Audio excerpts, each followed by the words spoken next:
Praise the lord. ఈరోజు దేవుని వాగ్దానము. యెహోవా వారికి సహాయుడై వారిని రక్షించును.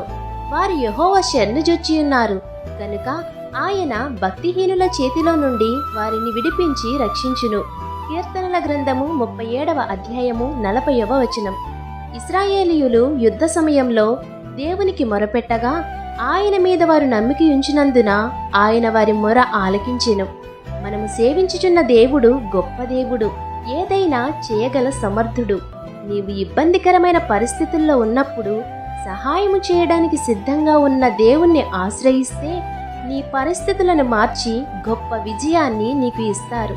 కాబట్టి నిజమైన దేవుణ్ణి, సహాయము చేయగల గొప్ప సమర్థుడైన దేవుణ్ణి మీరు ఆశ్రయించువారిగా ఉండాలని, ఈ దిన వాగ్దానం మీ జీవితంలో నెరవేరాలని కోరుకుంటూ దేవుని సువార్త పరిచర్యలో మీ సహోదరి. ఆమేన్. God bless you.